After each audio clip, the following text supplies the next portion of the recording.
Commissioner Olson, this is the city clerk. I see you're online and I'm attempting to promote you. So if you'd like to be seen and heard, please accept the promotion.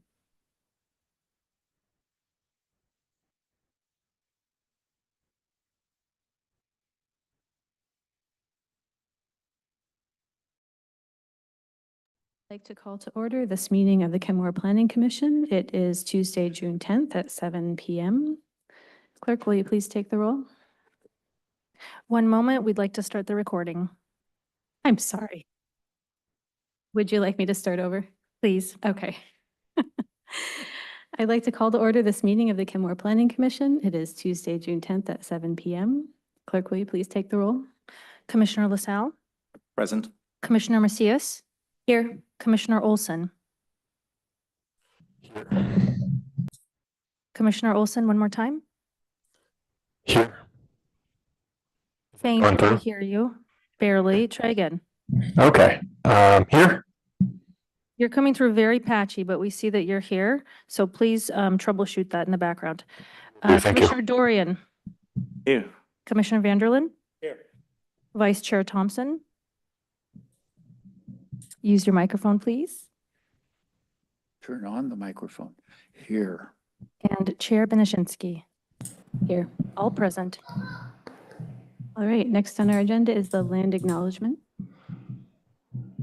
We acknowledge that the city of Kenmore is situated upon the ancestral lands of the Snohomish, Snoqualmie, Soxhawtla, Duwamish, Stillaguamish, Tulalip, Wamish, Muckleshoot, and other tribes who are part of the Coast Salish peoples. We recognize and express our deepest respect for their enduring stewardship and profound relationship with this land, which they have cherished and protected since times immemorial. We honor the First Peoples, acknowledge their vibrant cultures, and commit ourselves to learning from their wisdom in our journey to promote justice, equity, and mutual understanding. We pledge to stand alongside these communities in acknowledging past injustices and working towards a future that respects and celebrates the diverse heritage of this land. Please join me in standing for the flag salute. Pledge allegiance to the flag of the United States of America and to the republic for which it stands, one nation, under God, indivisible, with liberty and justice for all. All right, next on our agenda is public comments. Is there anyone signed up for public comment today?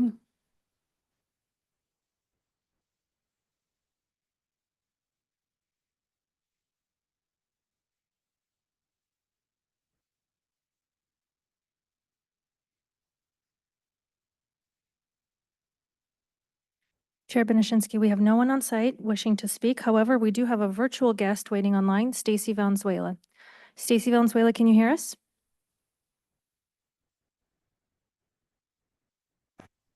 Yes, Stacy, can you hear us? Can you hear me? We can hear you. Go on. Thank you.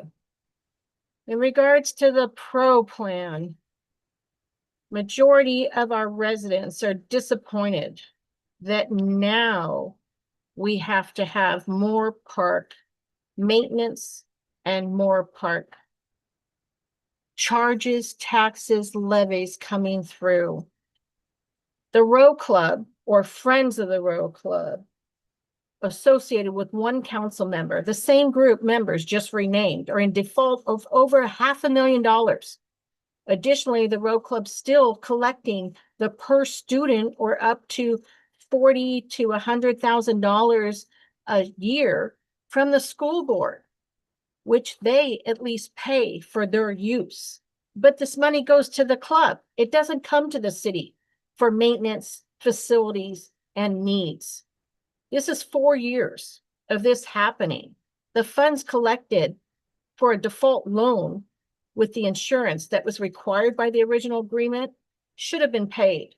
They should have fundraised. If they won't come forward, I would hope that you would put forward that this should be collected. All the clubs should be paying rent to the city. They should be paying their own utilities. They should be paying their own maintenance rather than increasing the taxes or another levy and having our residents priced out of their homes. This just isn't fair. We need to use common and financial sense. The ball clubs, same thing. They need to start paying for the field maintenance. When the city has the financial means to pay all these things, this is great, but we don't have it. We haven't had it in years. It just doesn't make sense. And now the staff and council adopted charging residents just to use the picnic facilities that they paid for. It's so wrong. I could see charging new residents or charging residents that are from out of town. But why are we not giving our residents the benefits of all the past taxes and levies that they already paid? We need to stop taxing and levying our residents just to use the facilities that they paid for. This doesn't even make sense. Please help me. Help our residents. We need to stop this. It's just unbelievable that this PROS plan to maintain the parks, to make the parks better, ends up costing each and every resident so much to where they're priced out. I know you have hearts and I know you know the right thing. And I'm hoping that you will bring forward this to the staff and to the council. Thank you so very much. Thank you, Ms. Valenzuela. Chair Benishinsky, this concludes our speakers list. Thank you so much, and thank you, Ms. Valenzuela, for sharing your thoughts tonight. We appreciate you. The next item on our agenda is the consent agenda. Unless there are any objections, we'll approve the consent agenda by unanimous consent. Any objections? Okay, seeing none, the consent agenda is approved. That moves us to our next agenda item, which is the introduction of the 2026 update to the PROS plan. All right, good evening. Todd Hall, Principal Planner. I'm the sole staff person here tonight for the Community Development Department. Our fearless leader, Debbie Bent. She's in France at the moment and enjoying a little bit of vacation. Myself, I just got back from my own vacation in Europe as well, so I still have that glow. But I'm here with you tonight and pleased to introduce the PROS plan process. And tonight we're joined with Tom Beckwith from Beckwith Consulting Group, and his team will be working with us over the next several months throughout 2025 and early 2026 on the PROS plan. So as you all know, we updated the comprehensive plan last year. That included all the major elements of the comp plan except for one or two of them, and one of those was the parks element. And there's a reason for that. That's because we knew that we have the PROS plan requirement or being updated by February of 2026. And so we felt at that time that it made sense to put a pin in it, if you will, on until that time was necessary to make those changes. And so we did an RFP and we hired Mr. Beckwith and his team to help us with that process. And so he's here tonight to basically run the show and talk a little bit about how that process is going to go down, what we've done so far to date, and then kind of where we're going to go from here. So I'll turn it over to Mr. Beckwith and we'll get started. That's great. Thank you. The image, so we can get one whole page.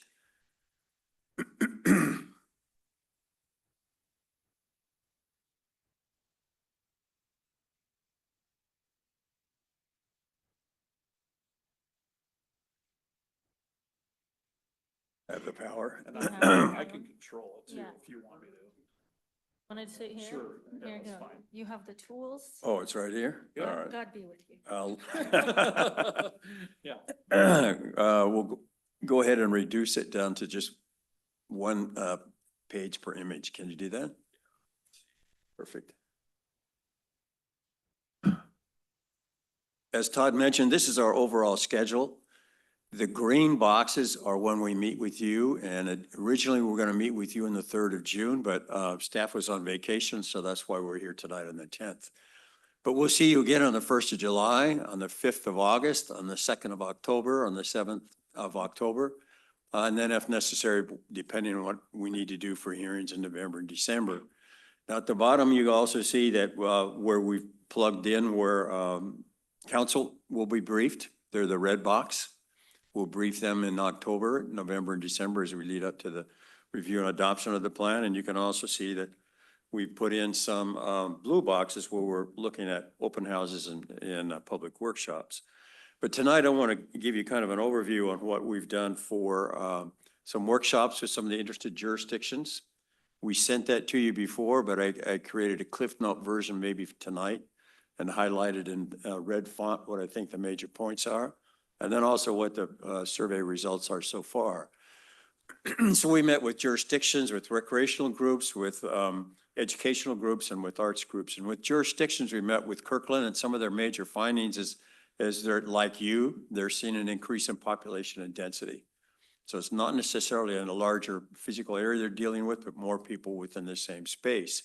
And they're finding tremendous pressure on their waterfront parks, and a good volume of the people that are using those parks are non-residents. And that's probably what you're seeing as well. And we expect that to increase. Their school district facilities appear underutilized, and they could provide more recreation if they could partner with the schools in doing that. And I'll tell you what the North Shore School District told us in a few minutes. But that's a key question, because you don't want to be duplicating inventory, but also you want to be fairly efficient in how you make use of it. And they are looking at a community center, but their bond measure on that failed. And so right now they're not quite clear where their future would be for that. Next page, I think.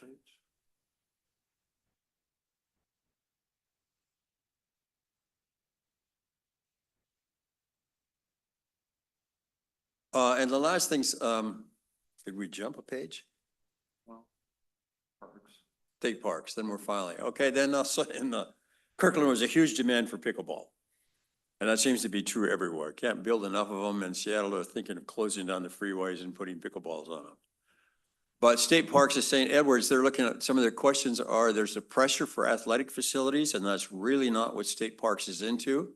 They don't consider that compatible with their mission. They're facing major budget cuts, and you've already seen the outline of that, not just in a national sense, but also in the state sense. Kenmore would like to retain the ball fields at Basehart University, but that property is up for sale. So the long-term potential use of that is also an open question. They indicated that Park Not the Lodge receives approximately 750,000 users per year, and they will share that data with us, so we have some good idea of who's coming there and what effect that would have on you. For Lake Forest Park, they do not have a park or recreation program, but they're beginning to look at maybe creating something in the redevelopment of the commons area and retaining some kind of public space within that. They partner with Shoreline, and they receive an 8% discount on all the recreational programs that they do. For Fish and Wildlife, boy, that text gets right in our way, doesn't it? I mean, there, perfect. Okay. Their major interest and concern is to extend the riparian corridors through the city. You have some parks that have features of that, but they would like to work with you to see if they can't make those corridors extend the complete length of the creeks and kind of create a greenway from the lake all the way up through the north end of the town. And they're willing to work with you to do that. And they do have an extensive amount of data already generated, and they will provide that with us as soon as they can make the GIS compatible. In Bothell isn't seeing increased development as same issue with population, more pressures on their parks. And that's not only true in the King County side, but also on the Snohomish County side. They need a permanent dog park facility, and they would be interested in partnering with you if that's possible. Again, they have a demand for pickleball courts, and they need a lacrosse or cricket fields. They have some interest in that within the community. And one of the issues with lacrosse and cricket is they're huge fields. They're bigger than football fields. They're bigger than soccer fields. So I'm not sure that there are many places that we're going to be able to accommodate them. Although they are looking at Ellensburg and having their tournaments in Ellensburg on an annual basis. So that may be some relief. I think their other relief may be the 60-acre King County Park site where they're Its grass is a lot more flexible. They do not have any agreement with North Shore School District about using their facilities, and we'll get into that in a minute, but that means that basically they don't have access to them as a city. We will see, though, that the user groups do have access, and they do the coordination with the school districts. And they have potential opportunities for what they would like to see the trail and the riverfront, and possibly the dog park as well. Mountain Lake Terrace wants to build a new recreation center, but costs are a big issue, and they've just gotten done financing their city hall, so it may be a little while before they can recover from that. Shoreline is trying to get a pool bond for the storage facility site next to City Hall, and one of their other options is what the Costco site is at the intersection. They're converting tennis courts into pickleball courts. And they would like to explore regional partnerships, not just for aquatics. So the general discussion from all those is that all of your jurisdictions are running out of athletic field space and are converting to synthetic turf. The main reason for synthetic turf is that you get more playing capacity. You don't have rain out on the sod. You don't tear up the sod as quickly. And when you're converting for synthetic turf, you also want to light it.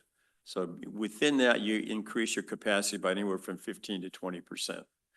Now, there is one issue with synthetic turf. It can create injuries if you practice on grass and then go and play on synthetic turf. So long-term, if you put turf in, you practice and play on the same fields for consistency.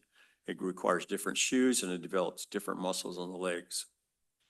They're seeing more community and cultural activity demands for special events, for special gathering spaces, and preferably indoor-outdoor is what they would like to see.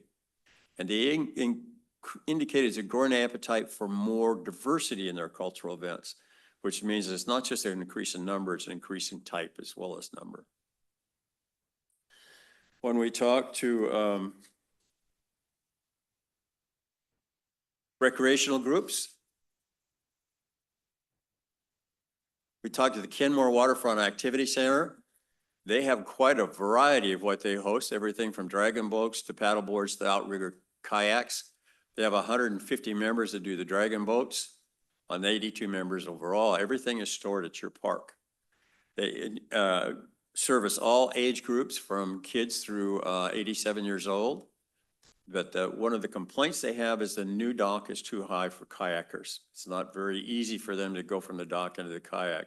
And there are things we can probably do to modify a section of the pier to where we can accommodate that. Their outriggers, which are 600-pound boats, are not included in their plans for storage. So they stay there and they're relatively difficult to move in and out of the water. So one of the questions is wherever they're stored, it needs to be as close to the water or movable as much as possible. They're aware of Kenmore Air and they do practice on the dragon boats all year round. So one of their issues is to make sure they're out of the flight path.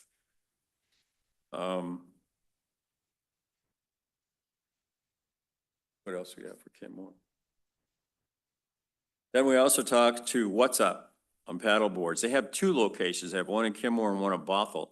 And really, ideally, what they do is you can kayak from one location to the other and then ride a bike back to the other location or even be trucked.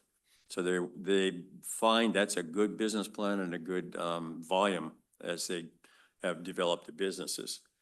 They have been operating for 14 years at your location. The Burke-Gilman does not have a trailhead facility with parking, and therefore one of their issues is that the people that use the Burke-Gilman use up all the available parking, even around the local streets and in your park. So one of the issues is maybe to work with King County to see if we can't dedicate something for the Burke-Gilman parking demand. And they would like to kind of update the restrooms at Log Boom Park. We talked to the North Shore Soccer Group. Their organization is 50 years old. They serve the North Shore area, including Edmonds and Maltby. They have over 4,000 kids, K to 18, boys and girls teams, and some co-ed. They've seen a decline in players and the number of players and the number of girls that play. And not quite sure what the reason for that, unless there's an interest in other activities at the same time. The lack of fields is an issue for them, for practices and games. Generally, before the season starts, they may be practicing 3 times a week, And then during season, they may practice twice and play once. So that's an average of needing a field at least 3 times a week, and that creates a significant demand for fields. The North Shore School Districts, they do all their scheduling with the school districts directly. They don't go through any of the cities, since North Shore doesn't prefer to do that. They're about $150 an hour recently, and those have just recently been raised. And North Shore says essentially that's about what it takes to maintain the fields before and afterwards. A lot of the charges are based on who does prep and who does setup. Some school districts allow the leagues to do that and then reduce the fee. But in most cases, it's becoming a little more difficult to do that and make sure that they're properly maintained and properly taken care of before and after.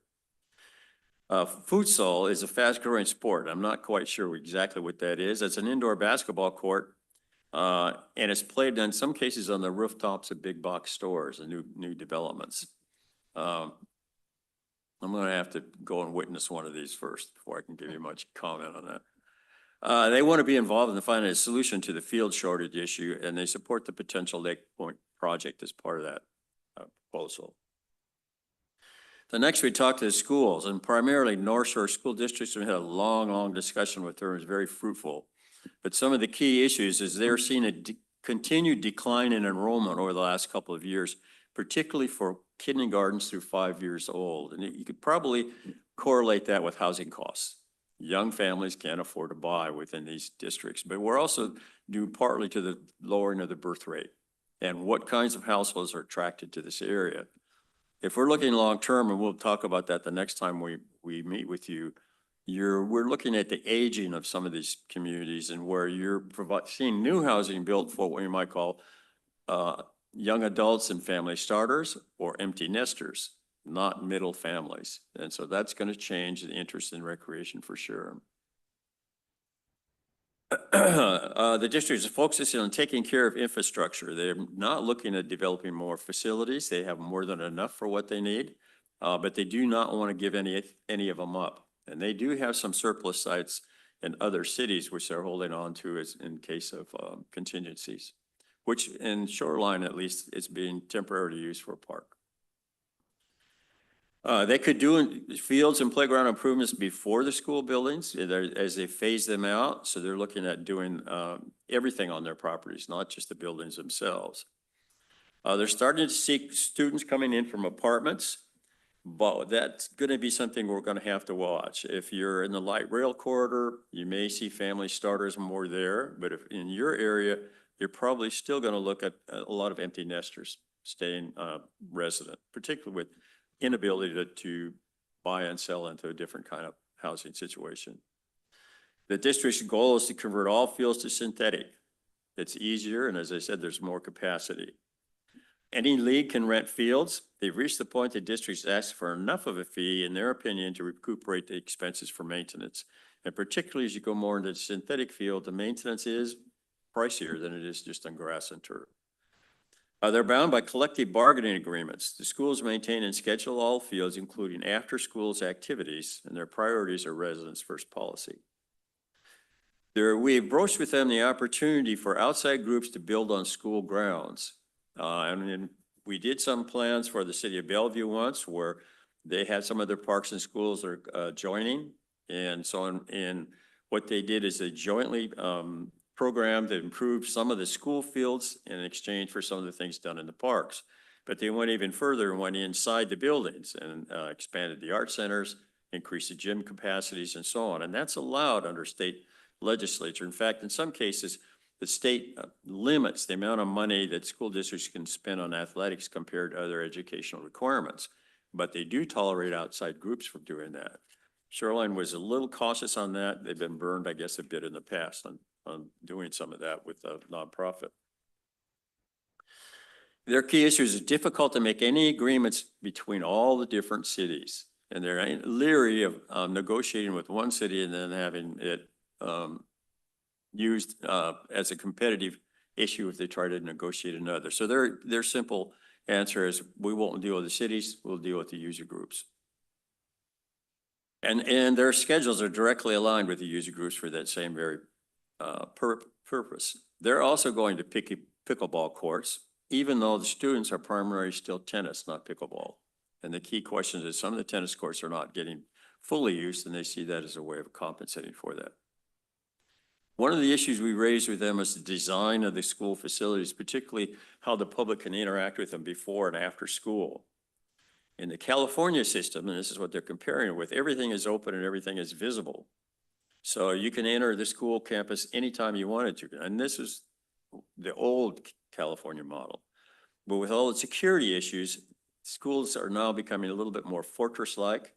And in some cases, even the playgrounds and the fields have been moved into the interior of the site, which raises an issue because you can't see them from the street necessarily, particularly the playgrounds. If your neighborhood kids go in there and play, the neighbors cannot necessarily see what's going on. And that's just an issue all around. One of our key questions, though, is do they have security on those fields before and after school days? And do the police have access to that? Some police departments have done that, so they can plug in and see not only what the floor plans of the schools are like, but they can also see what's going on around the campus periphery. So that's something that may be an issue in the future. The last group we dealt with was arts and culture, and this one was pretty interesting. We dealt with As If Theater, and I think their key issue is they don't have a permanent home to be able to not only do productions, but rehearsals. So it's difficult if you're doing a production to get enough rehearsal time in some other location, then come and do your production. And since it's not a permanent site, they have to set it up and take it down with every performance. So that really does limit not only the number of productions they can do, but the number of people that can be involved in that. So they're looking for a location.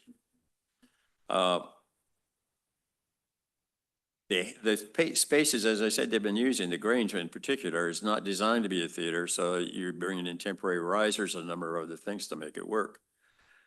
We have taken their ideal of what it would be, and we've developed some programming requirements for what that would be, and we'll visit that with them. They do not have any school student sponsorship, and one of the reasons is insurance. Some community theaters have done that, but insurance is a big issue for sure. And it varies depending on just how your 501c is set up. For the Arts of Kenmore, they would also like their own space, and they would like space in which to host meetings and events and more art shows. And they would be compatible or interested in possibly joining with the theater on the same kind of a facility. They would do more shows if they had a permanent space. One of their issues, of course, is how they're financing that. And we did talk to them about some other arts groups in other cities who have done annual auctions as one way of raising money. One issue is you do not have a creative arts district, and the creative arts districts are really more promotional than monetary. You don't get any money other than to set it all up, but it is a promotional device, and it does, you can use it to justify grants and other, like with For Culture, for other things that you want to do. So we would encourage you to do that. That process, though, takes about a year from beginning to end. We talked with Snow King Watershed Council. They have a group of volunteers. They do a lot of the maintenance in your parks, particularly in the beaver ponds and in and around that. They do involve school students and do programs to the schools, so that's working out pretty well. I think that what we'd want to do is tie them in with what we're learning from Fish and Wildlife. So once we get the mapping and the data from Fish and Wildlife, we'll share that with them and see just how that plugs in. For the library does offer children's programs, and they would like to do more events, and they also participate off-site in all of their events, including Farmers Market. But it is a small library, and the public space they have in it is relatively small. So it can accommodate what the library does, but it's not necessarily a good venue necessarily for other groups to come in and use. We talked to the Heritage Society. They have the same kind of space issues. Storage is a big issue, and they also would like to joint venture, potentially with the theater and with the arts groups. So we will be developing what we think would be some prototypes for what those requirements would be, and then we'll take a look at whether there are sites or properties in town which would be adaptable to that as part of your programming. Any questions on the workshop groups? These were 2-day, 3-hour sessions each, and they were fairly well attended. And we learned an awful lot from them, as you can see from the notes. Thank you so much. Before I take questions from commissioners here, I want to check in with Commissioner Olson. I was told he has his hand raised. Commissioner Olson, are you doing okay? Do you need anything? I just wanted to test the microphone and make sure I'm a bit easier to hear now. Or am I still coming in quiet? No, we can hear you. It's just a teeny bit garbly. It's actually better than it was before, though. Interesting. Okay. I think you're probably okay. Okay. Yeah, I think you're okay. Thank you for testing with us. Okay, I'm going to take questions here, but Commissioner Olson, if you do have anything at any point, please raise your hand. The clerk, I actually can't see I couldn't see the Commissioner Olson had his hand raised. I don't know if that will change if it's a screen share issue or not. Just so you know. I did end up lowering my hand eventually, so that could also be it. Oh, okay, great. Well, we'll figure it out. All right. Commissioners, do you have any questions so far? Commissioner LaSalle and then Vice Chair Thompson? Thank you very much for this. I really appreciated the Cliff Notes. I know that Woodinville appeared on and off in the report and was not, while they appear in the report, they were not formally interviewed as far as I could understand. Was there a specific reason for that or to exclude them from these workshops? We invited them, but they didn't respond, which is not uncommon for Woodinville, unfortunately. Okay, thank you. Yeah, the only reason I'm thinking is because I know they have a certain amount of green spaces and 522 makes access from Kenmore relatively practical. So it'd be great to, if they didn't respond, that's their right, of course, but to factor in their capabilities when we're thinking about access for Kenmore residents. When we have a full draft of the plan, it'll be circulated back to all these groups that they can comment, make sure that it meets what their objectives are. Vice Chair Thompson?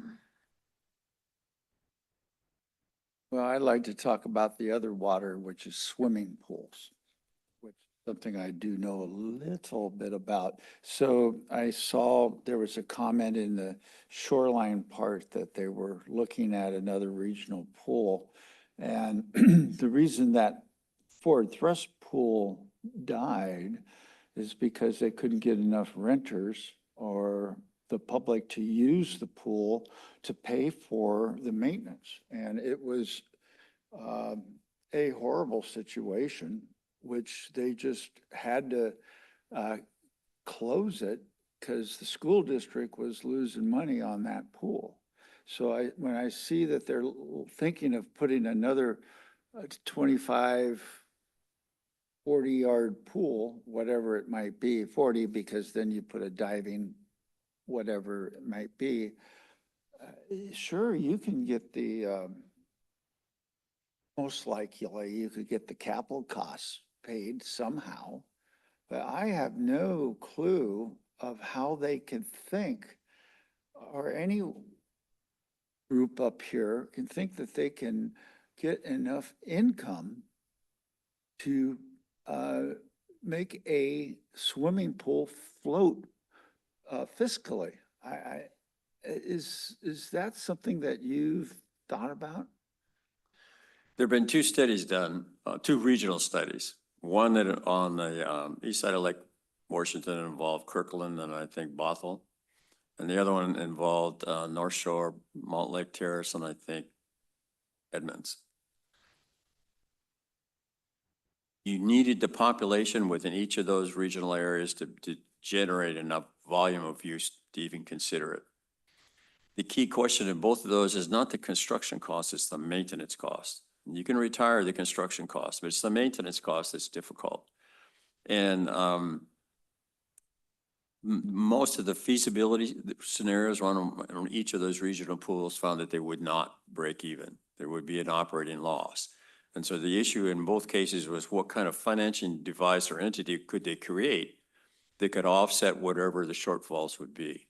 And that involved multiple cities. They were looking at regional districts in which to do that. And then the problem became, where is the pool versus whatever regional district you create? So if you involve Lake Forest Park, but the pool is going to be in Edmonds, that's difficult to sell politically.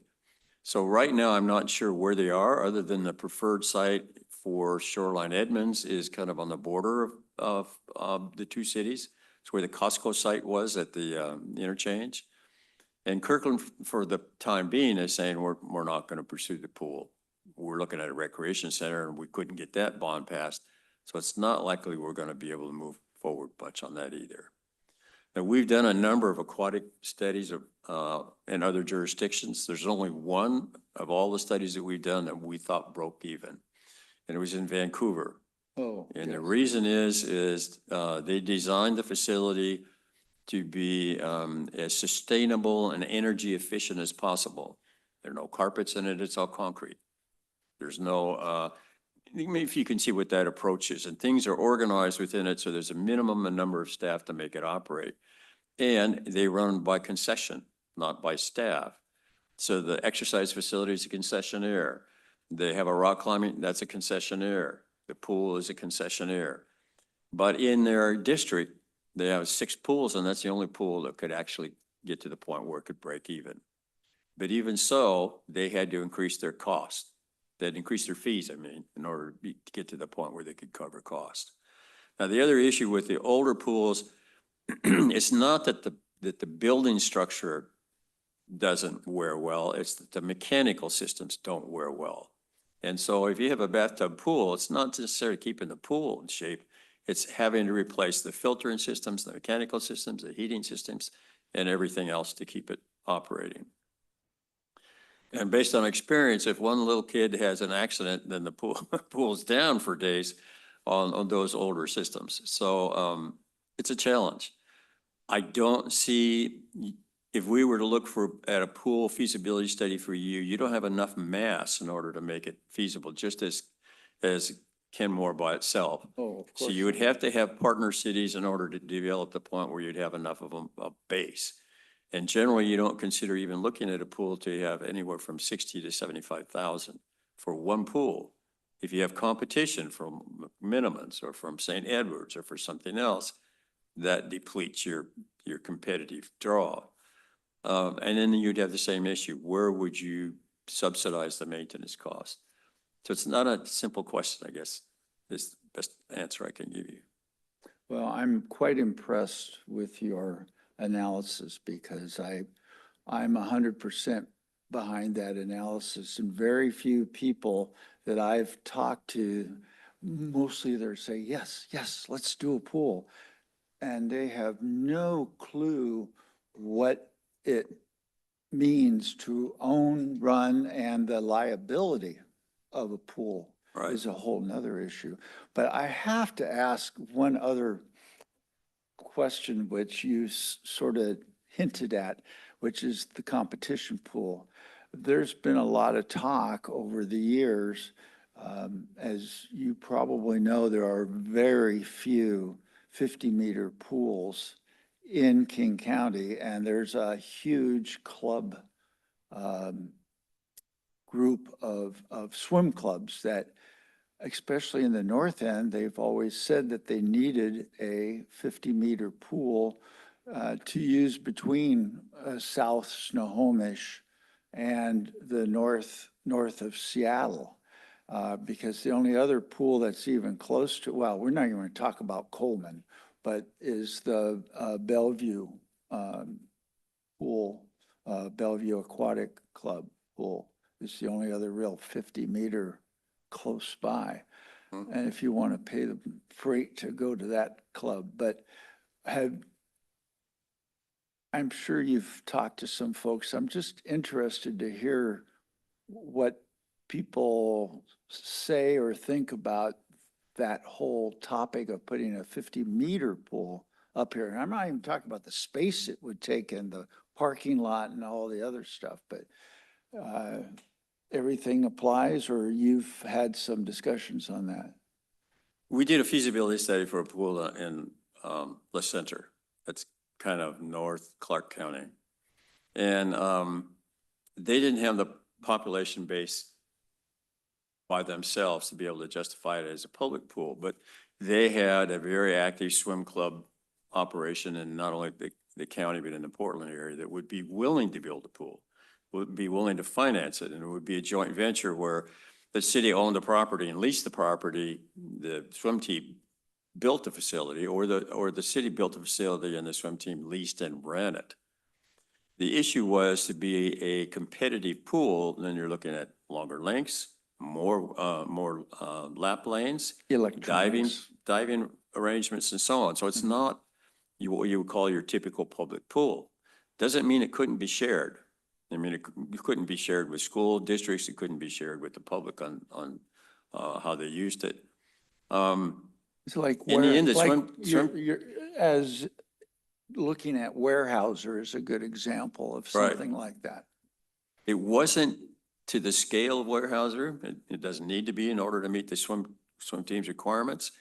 The swim team was very interested in doing it. The city was a little leery. And because it would take a prime piece of their only part for a much larger facility that the swim team would need. And so therefore it just didn't fit their plans. But yes, the swim team is a logical partner. Well, thank you for your time. I appreciate. Okay. Commissioner Dorian and then Commissioner Vanderlyn. I'm just going to ask, take a step back for a second. Trying to map where this is going to go in the pros plan. I just took a look, and it's a very large document, probably the largest document I will have worked on with us. Is this part of the demands and needs analysis? Is that where this ultimately slots into the pros plan? Yes, it is. Part of your demands is just what do the people within your city want to do? And not only what they want to do now, but what they want to do over 20 years as your population changes. So to give you an example, if you're still a fairly middle family community, then you're looking at athletics and you're looking at more active things and playgrounds and so on. But if you age empty nesters, and empty nesters become more predominant, and young adults become more predominant, empty nesters are more into bird watching and walking and things which are not as tough on the body. And if you're young adults, you know, you're into the bike riding and you're into very active sports. So then your needs change a bit. So the issue when we're looking at demands is how does your age structure going to change your demand over time? And where's the greatest volume of activity? Now, when we do those kinds of projections, obviously walking in trails is going to be a huge volume, but it also will capture anywhere from 80 to 90% of your population. If you're looking at skateboard parks, there's a huge volume, but only maybe 3 or 4% of your population skateboards. So if you're looking at fiscal sustainability of the long term, then you pitch all public financing to trails.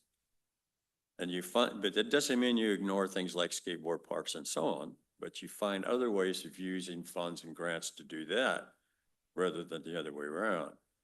Now, the one that comes up short on that is athletics. You ever had a kid play baseball or soccer, you know, there are a huge amount of time devoted to it. But again, maybe only 8% of the population. If you're putting a bond up, you put trails on it. You don't put athletic fields on it. For marketing purposes, do you see what I'm saying? Yeah. So part of that demands and needs is not only where's the volume, but how does that transfer into financial strategies? Follow on if that's all right. I was surprised to see that Bothell only had 3 turf fields, because I think where my son plays in the North Shore Soccer League. We play in Bothell, and I oftentimes we're on field 4. so I'm interested if that's maybe just the ones that the city owns, because there's also they have Bothell High School has a turf field, North Shore Middle has a turf field. Like it seems like there's probably a lot more than 6 available. Because I think one of the things that has been tough here for us is that it feels like our schools have lagged behind the rest of the schools in the district in getting those types of facilities.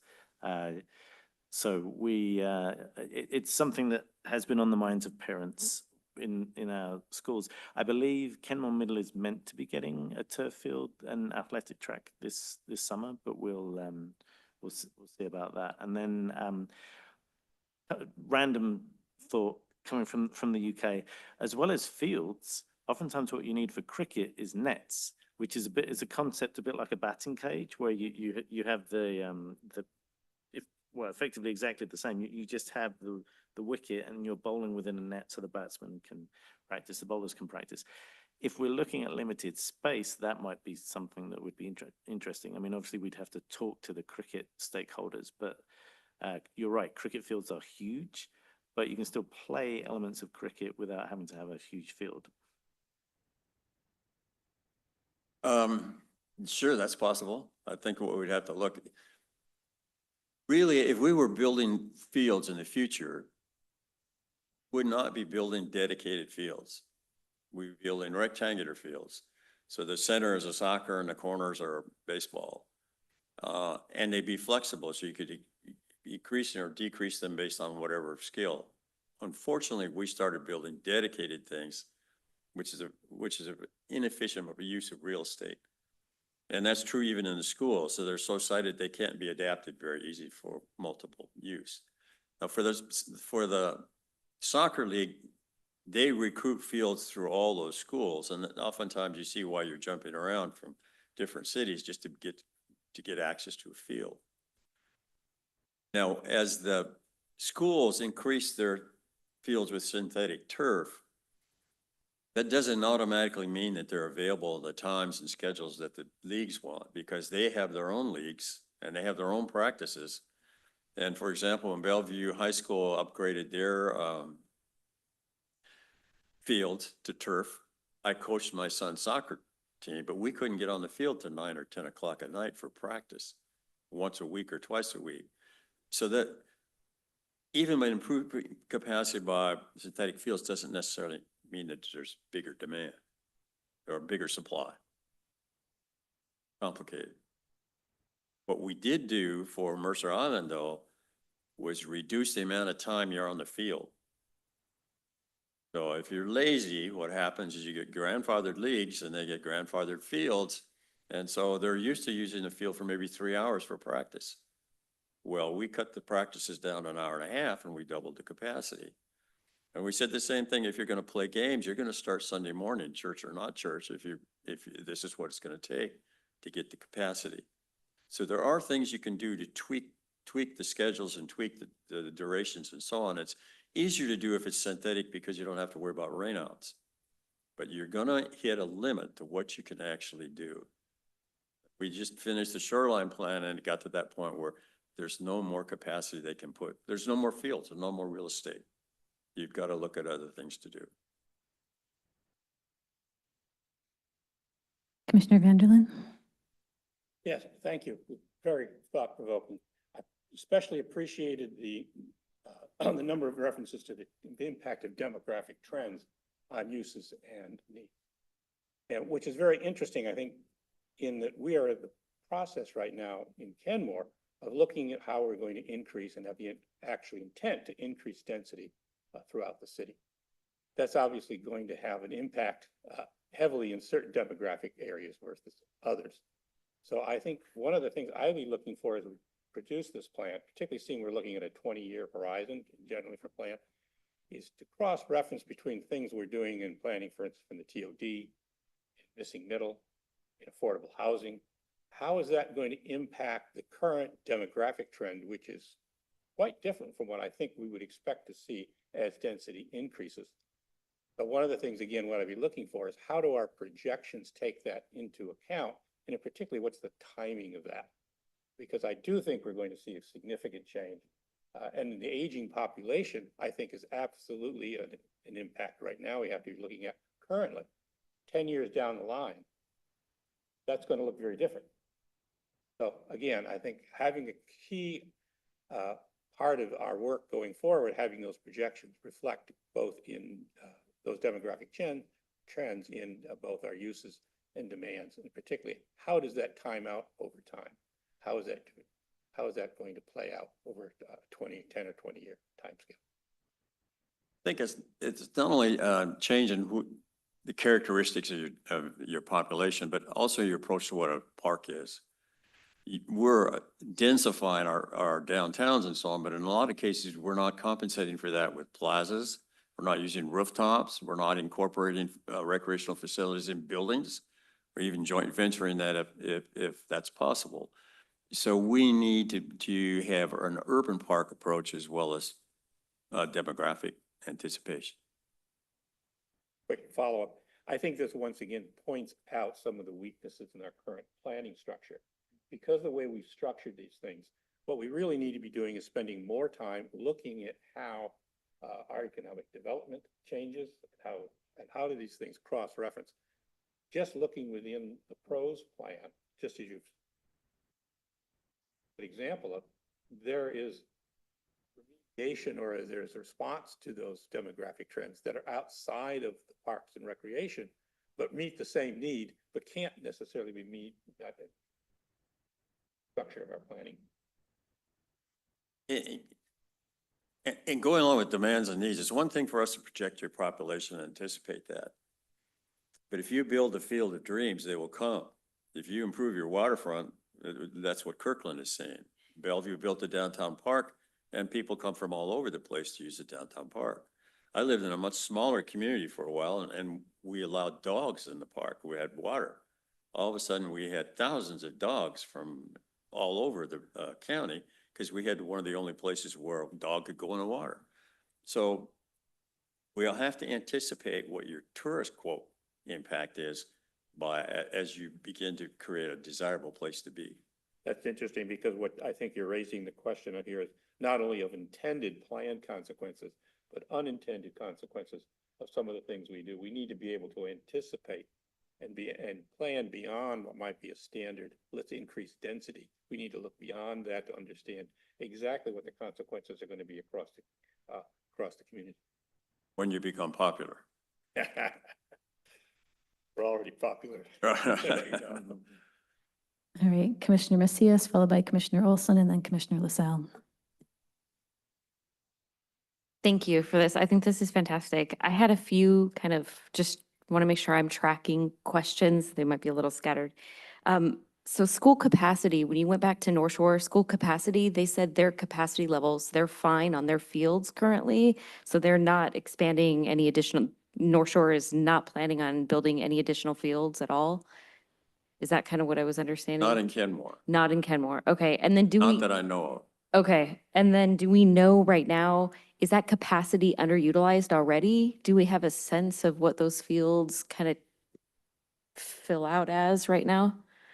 One of the things of our analysis would be looking at school property sites to see just how they use their outdoor areas. Usually the most underutilized fields are elementary schools because they don't have teams.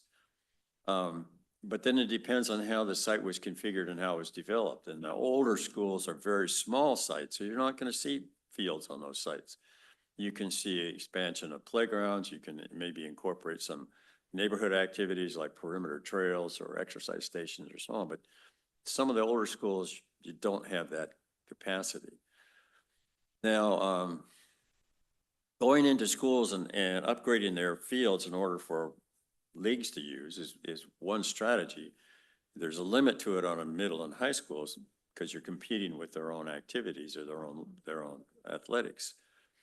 In Lake Oswego, the leagues convinced the school district to allow them to go in and improve the elementary school fields. And so they did it. They made them competitive fields. But it got to the point where at recess, the kids couldn't go out and play because they were competition fields. So there's a question, you can go too far in what you're trying to do. And what our approach is, if you improve the elementary school, you improve them for practices, not competitive play.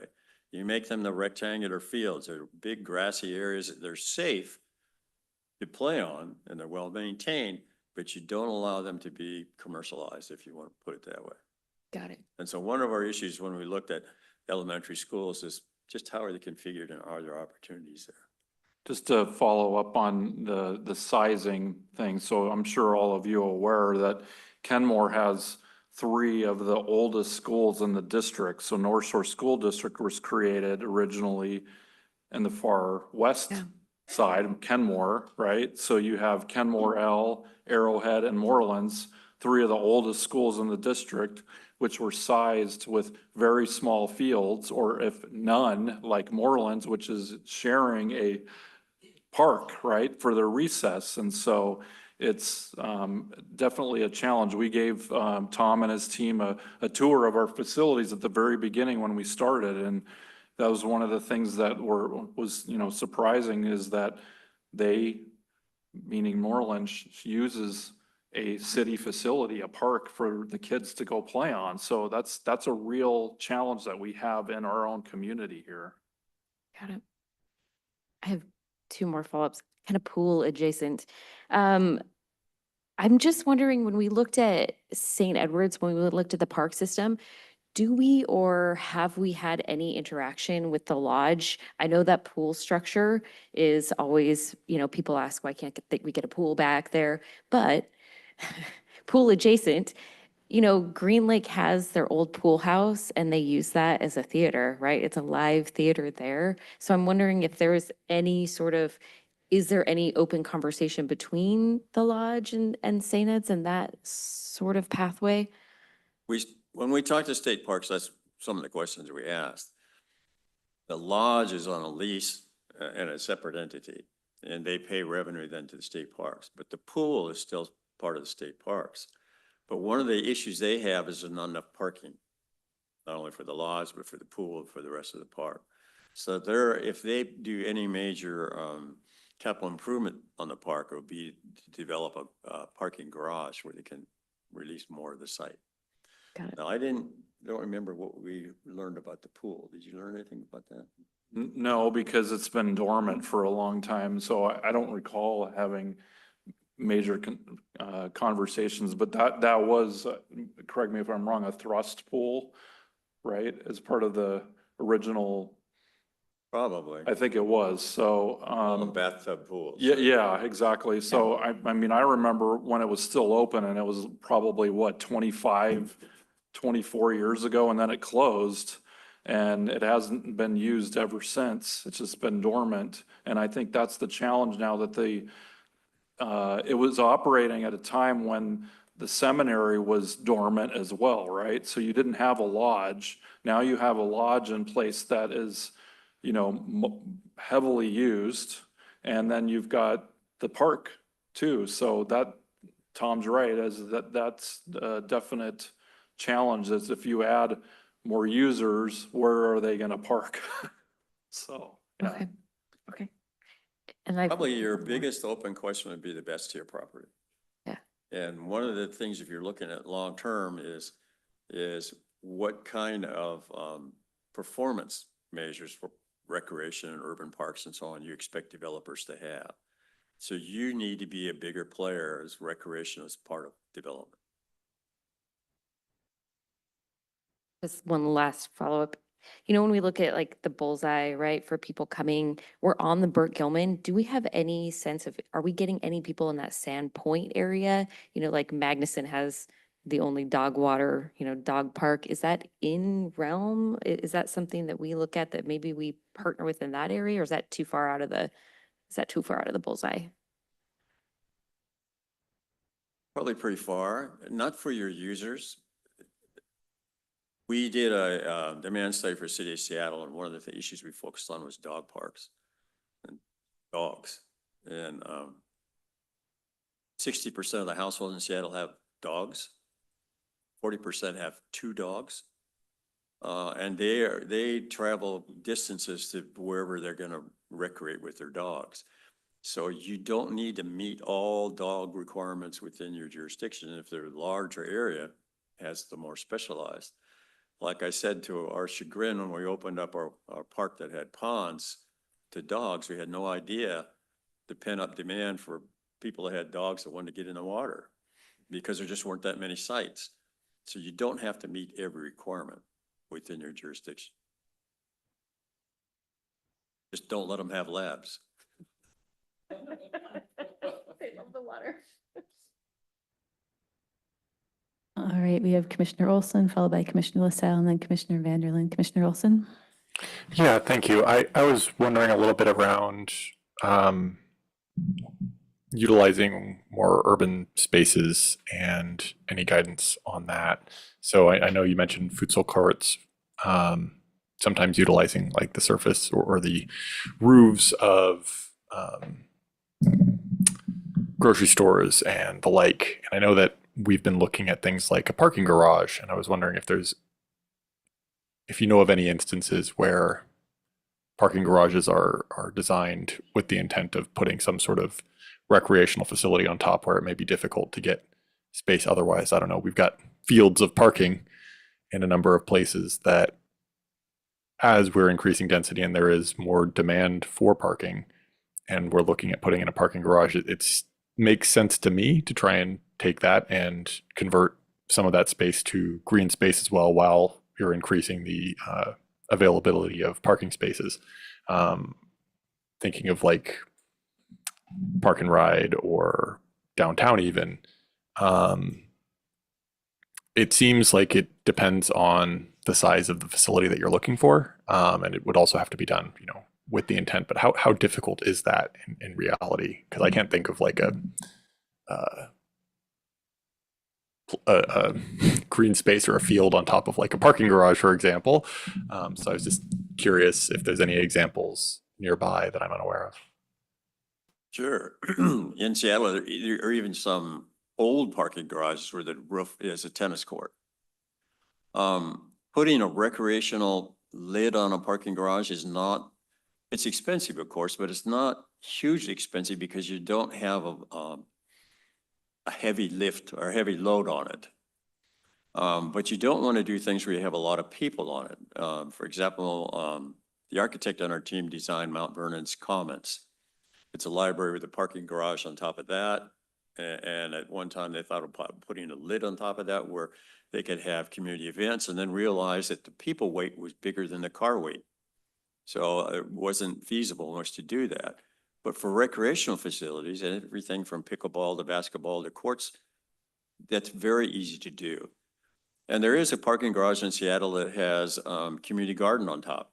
They grow all their vegetables and everything else as well. Now that's a little heavier than recreational courts, but that's also feasible. So in my opinion, that's your future. You can't afford not to use every single space that's available, and you're already going to make it. The key issue is it publicly accessible? And you see, if it's part of your performance requirements, or even if there's a form of joint venture, or if it's their method of compensating for park impacts, it needs to be publicly accessible. It needs to have a way to get there that doesn't go through the rest of the building. Yeah, that's kind of a follow-up question I have is, how is that handled? I think City of Seattle has some like public-private partnerships with parks where they try to encourage allowable use so that people can go into a privately owned building to access a park, for instance. In my opinion, when I've looked at those, they might exist, but if you aren't actively looking for a particular place, you never know it exists, and then it's difficult to access. What are the approaches to try and improve usability and access, and to your point, maybe not 24/7, but throughout the entirety of the day, so that we're actually able to use these spaces? Well, the issue is if you're building a new residential development, you probably put the dog park on top. You probably have the picnic facilities up there for your tenants. You're going to do that just to market the property. And the only issue is, fine, but if you want credit for that, it needs to be publicly accessible. And that usually means it's designated, it's marked, it's on the map, it has signage, and it has some form of access that's separated from the other residential tenants. Now, Seattle is under a lot of pressure because, like you, they're out of land. They can't build any more fields, and they're trying to develop what they call urban villages and centers. And they have the same issue. Where are they going to create the recreational opportunities? So that's why you see them exploring the joint venture as well as the performance requirements. Sorry, I've got a number of questions with this. The other question I had is, can that help address any of the funding side of things? I don't know, Lake Point is an obvious example to me. If there needs to be a parking garage somewhere in Lake Point, it would make sense to me to try and size that parking garage such that you could put a field on top of it maybe even take advantage of the grade difference over there to try and connect it to the trail by the bridge, for instance. Is what types of methods does the city have? It sounds like it's kind of the performance requirements to try and get, say, that type of project done, or incentivize, or other forms of pressure to get a private entity to work with you. Well, part of it is going to come with your master planning, which comes before you. Where's the public benefit of the master plan that they're going to create? If it was solely impact fees, which they solve off-site, what you're saying is, no, we want it solved on-site, and we want to be a partner in whatever that is. Now, depending on what it is, you may have to bring some of your money, or you may have to bring some form of partnership in which to do that. But we can't afford not to be creative anymore. Just can't afford it. And I don't think that it necessarily is expensive if we just get smarter about it. Okay. The other issue I would tell you is you don't have to own and operate everything. I gave you the examples of the pools. In Bellevue, they were building community centers, and the city was staffing them and running them, and they realized that's spending a lot of money. So the last community center they built it leased to the Boys and Girls Club, and they run it entirely. So all the city has to do, because the city can do the capital part of it, which Boys and Girls couldn't, and conversely, Boys and Girls could operate where the city didn't want to. Now, you can carry that into private arrangements just as well. So the point is, we have to be creative. Okay, this is somewhat tangential, but I'm curious about it as far as the lighting. For the facilities, I'm assuming that those don't need to be lit all night. They just need to be lit during event hours. And my guess is that's probably 11, 12 p.m. at the latest, typically.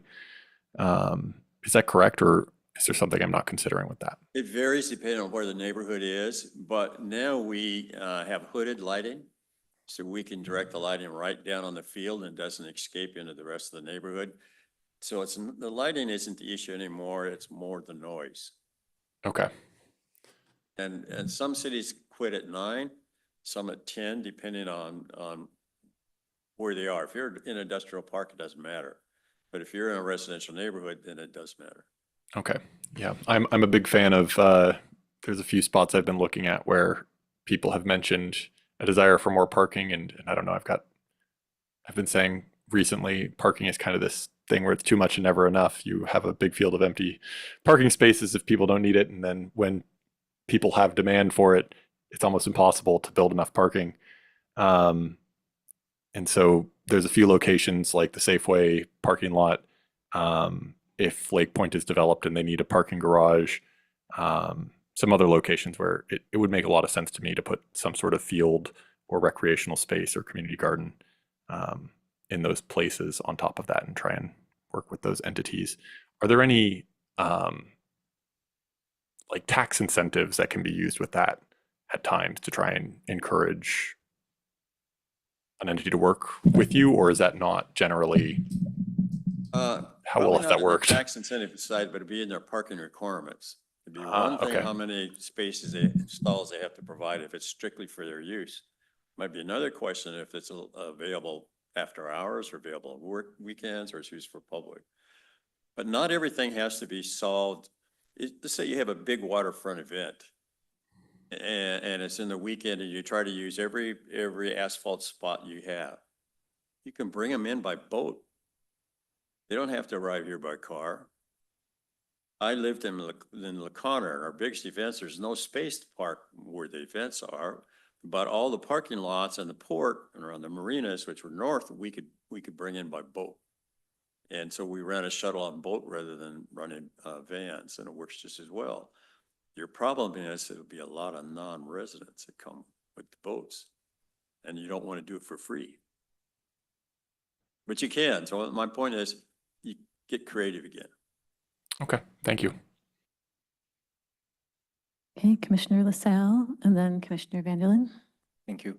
I think my main question, or more my ask, is going to be about if it's possible to have more metrics. So that's the short version. The longer version is I loved what you mentioned with potentially, for example, the break-even requirements of 75K people for a swimming pool. And I see a certain number of demands, but what would be really useful is to understand the difference between the need and the available elements. So what I would be thinking, if it is possible, would be to have for the various facilities, what are their expected break-evens, not in terms of how much is a ticket, but how many people do you typically need to have a break-even, but also have what is the average number per group, per amount of population. So for example, I saw in the report that there were multiple needs of cricket courts, which Commissioner Dorian also mentioned. Maybe I'm just lucky and I know the only two places. I live north of Kenmore, and so there's Forsgren, where every weekend there are people playing cricket there. And I know that also on Bastille grounds near St. Edward State Park, there's an ability to play cricket there. And so if those two fields cover a need of 5 fields or 50 fields, it's obviously a prioritization that's going to be very different for us to factor in. So if there was a way, and I'll end my rant here, but if there was a way to understand the difference between what is desired versus what is actually needed, that would be, I think, very important for us to try and prioritize have a nice balance of activities in recreation centers, not based on our personal preferences of, I love cricket and therefore we should have a cricket field every second block, but more based on where there's the greatest need and that is being currently unmet. One of the issues that has always been a thorn, let's say, in parks planning is what are the standards? So how many fields do you need per 1,000 people and so on? NRPA stopped doing their standards about 20 years ago because they found that you can't have a standard that works in Florida and Alaska and Hawaii. It all depends on what the geography is and the climate and everything else. So instead, what they did is they created what are called benchmarks. So they've inventoried agencies of the similar population size and said, what's your lowest and your highest percentile and what's your median? And they've tried to provide that as a benchmark, not as a standard, but as a benchmark. So when I said 75,000 for a pool, that's not just based on a benchmark, that's usually based on feasibility, minimum feasibility. But the issue in benchmarks is it all comes down to what you want and what you're willing to pay for. So I said we did a parks plan for Lake Oswego and found that they had more tennis courts per 1,000 people than anywhere in the world. But they wanted them and they were willing to pay for them. On the other hand, they didn't have very many basketball courts because they didn't want them. They didn't want to pay for them. So it's one thing for us to run the demands and needs and comparative benchmarks and so on, but the very last survey we will do will be every household in your city saying, give us your priorities of the projects that are proposed and tell us how much you're willing and which ones you're willing to pay for. And that's your acid test. If they're willing to pay for it, that's your benchmark. If they're not willing to pay for it, you've got to realize that's not what they're going to pony the money up for. Yep. No, I appreciate it 100%. But I think having those benchmarks nonetheless would be very interesting because obviously there's the connection with water for Kenmore that not everywhere exists. And so obviously I would imagine that we would tend to prioritize water-based activities more than mountaineering activities for obvious reasons. However, understanding, for example, for pickleball or for cricket or for lacrosse, if we realize that there's a need because the city wants, residents want it, that's one thing. If we realize there's a need because typically in benchmarks we have, and I'm going to make numbers up, one field per 10,000 inhabitants, and in our area we've got 0 fields for 50,000 plus across the multiple cities neighboring Kenmore, then that's something that I think we would want to have in mind to bring the appreciation of how much of it is a specific Kenmore flavor that we want to bring, which reflects the needs of residents, but also how much of it is just table stakes. Generally, everybody wants it. It's just for historical reasons. No, we haven't been providing that at all, or at least insufficiently. What you're looking at is not to go to excess.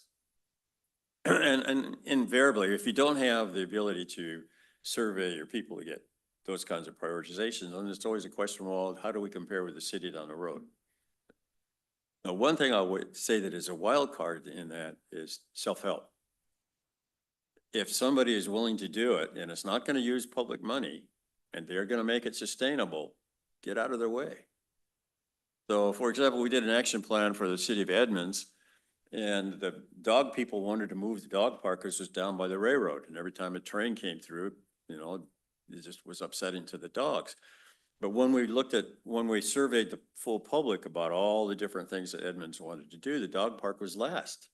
There weren't that many dog people upset about that particular dog park. So we told council that don't deny a self-help if they want to do it, and it doesn't cost you money, it doesn't get in the way of anything else. So there were 60-some actions in the action plan, and within 2 years, 40 of them were done, all but multiple groups. The city only did 10. The rest of them were by other groups. The very first one that got done was the dog park, because they were organized and they had the resources and the interest in doing it, and they did it. So part of your plan is where there are people that can do that, get out of the way, give them the opportunity to do that. Yeah, no, and I appreciate it in 100%. I think my ask, if benchmarks are not possible in that case, and I'm sure it's coming, but just expressing the ask openly of having a mapping of facilities, not only in our neighboring area, but also across maybe an extended area of the greater Seattle metro area, to have an understanding of, are we within the norm? Are we over indexing? And maybe there's a very good reason for that. Are we under indexing? Again, maybe a very good reason for that. But understanding where we are to kind of size the, yes, this is an ask because this is Kenmore specific, or there's just an ask because we don't provide remotely enough recreation capabilities for that specific topic. Context, you need Exactly. context. Yeah. No, and that's part of the analysis for sure. Amazing. Go ahead, Todd. Yeah, so I'm hearing a lot of conversations about kind of the next group of slides that Tom wanted to share with us, but I wanted to make sure that we answered all the questions now, and that this is a good point to kind of segue to the next group. Commissioner Vanderlyn, do you want to go ahead, or would you like to wait? Yeah, Go ahead. Okay. against custom, I'll try and make this short.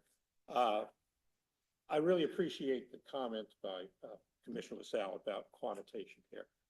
Obviously, we're all as people, ability to come up with all kinds of great ideas that quickly outstretch our available resources. So a big part of, I think, what has to come out of this whole process, and I think your survey is a good place. We have to help our citizens make some choices and make some priorities here. And that's going to be, I think, to be up to us in the process we put in place here to give them that assistance. Quantitative benchmarks would be a great, it's reasonable to do that. But I think we're going to have to spend some time thinking about how do we present this, whether public meetings or other information. How do we tee up the options, the priorities, so that citizens can have some obvious look at this and say, okay, yeah, okay, I can put a check mark next to this. This is what I want. But I think unless we have more context around this, so they understand what the priorities are and what's driving it, and also the things that are already off the table. In the planning we've already done or anticipate in terms of density, things that the state is doing to us. We need to focus, I think, fairly quickly people's attention on the choices they can actually make. The briefings we give you are going to be posted on the website as you go along. So we don't want to end up at the end of the process saying, well, here's a document, now get the public. The public then has to then ferret out what's important. So if it's cumulative, it's a lot easier towards the end of the process to bring everybody along. Now, you have to remember there are right brainers and left brainers. The left brainers will be in it from the beginning, but the right brainers have to see it before they get engaged. So towards the end of the process, it's got to be graphic and documented as much as possible to make sure that we cover everybody. We bring everybody in. All right, I actually do have a few questions and comments, but I am going to hold them so that we can move through the next part of the presentation, and then we can go from there.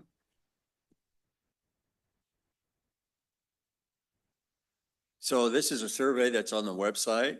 It's been promoted internally through emails on your website. And how many other places has it been promoted? Sorry. The website, I think we've mentioned it in the top 4, the newsletters that we send out to the community. So it's been posted out there for probably about a month or so at this point, and we've gotten some really good feedback. Tom's got, the ones that we've had to date when it was published, and we've even get more today. So, yeah, it's been out to the public for a little bit. We do an incentive when, at the very end of the survey, you can put your name and your address or email in, and then we do a lottery drawing, and there's a $250 gift certificate. Surprisingly, that's important. It does work. We also do that with school kids, and we give them $50. And maybe on adults, it's 60 to 80% will put in for the lottery. On kids, it's 99% put in for the lottery. But mainly what we're looking at here is behavior. So how do they assess what exists? How do they use your facilities or not? It's not what I would call a scientific survey. The one we will do at the end will give every household in the city the opportunity to participate. But you got to remember, all surveys are self-selected. There isn't any such thing as a statistical survey. But nonetheless, we have over 100 so far, and we'll leave it up until we no longer get any more responses. And the results are available on the website, so people can kind of tune in on and see how things are going. Now, I'm just going to give you the Cliff Note version of how to read this very quickly. So what we're saying here is, how often do you use the following parks? And we gave them a map. And if you want to read from the right, green is never. So what you're looking at is the ones with their very small greens. Town Square Hangar, Burke-Gilman Trail, Log Boom Park, Rhododendron Park. Those are your most heavily used park facilities in the existing system. But all of them are used to a certain degree. There isn't anything that's entirely green unless it's some of the more wetland and nature areas where they don't frequent them that often. Next one. Next survey, we said, how often do you engage in the following activities while using Kenmore parks? And here you can read from the left, look at how big the blue areas are. So you see the bird, beaver, and wildlife, there's 12 people, it's a fairly large blue. If you look at bike riding, if you look at walking and running, if you look at dog walking, if you look at children's playground, those are the biggest. But if walking and running and bird and beavers, and walking and running is empty nesters and young adults, and birds and beavers are older adults and children. Next, please. If you looked, and then we said, how do you usually access the parks? How do you get there? And the biggest is walk.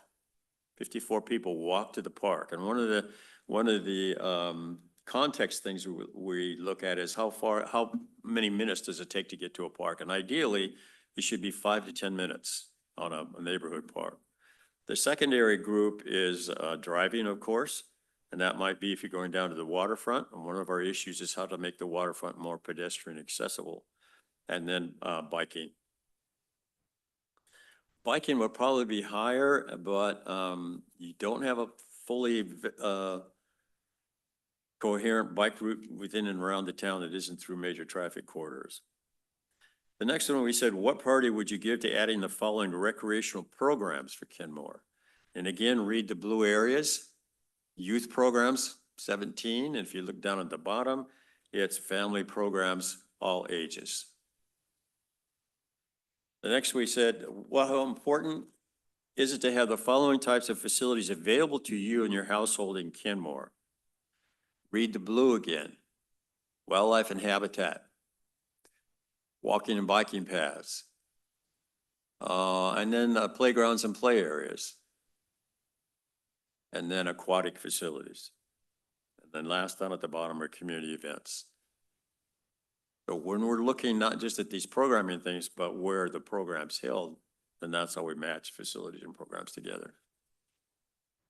Next question, we said, what recreation programs do you currently seek out and utilize outside of Kenmore?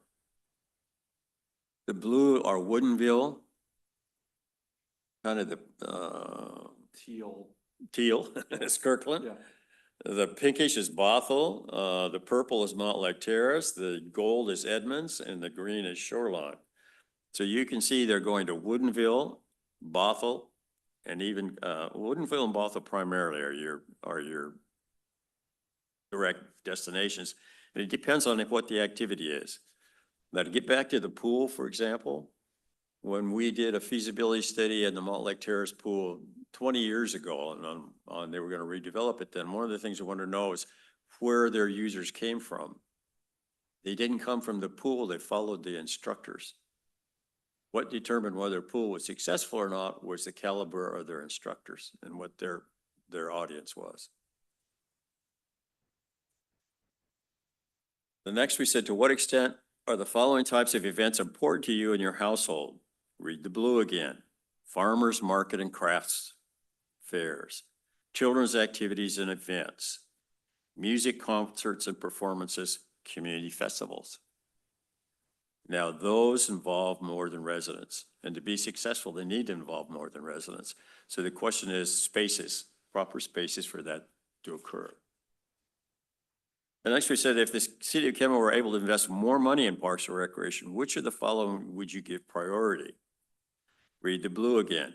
Preserve more wildlife habitat. Protect and increase urban forestry. Build more trails and paths. Improve or build more sports courts and fields. And then down at the bottom, improve access to the water. The next question we said, how important is it that the following recreational programs be available to your household now and over the next 5 years? Read the blue again, it's environmental park and trail maintenance. People want to actually get their hands dirty in your parks. Youth sports, aquatics classes and programs, outdoor recreation.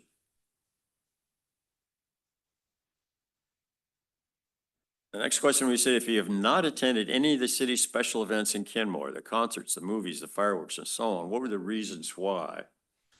So a major reason, look for the purple, was the schedule conflicts or they were too busy.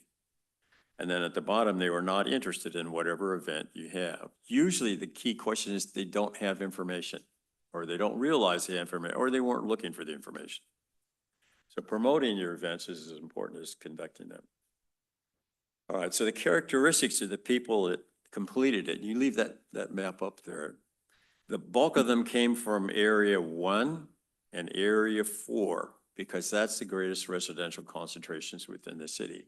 But you had representatives from all four, representative people from all four.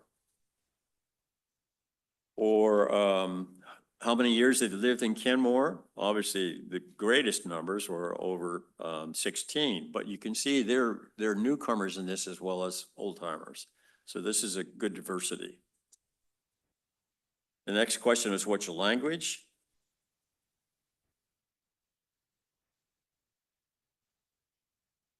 What interested me were the 8 Russians and 3 Spanish and 1 other. Yeah. So that we don't have to, sometimes when we do surveys, we'll do them in multiple languages, but it doesn't look like we have to do that here. What is your current housing situation? You do, predominantly own, but you do have some rent and others.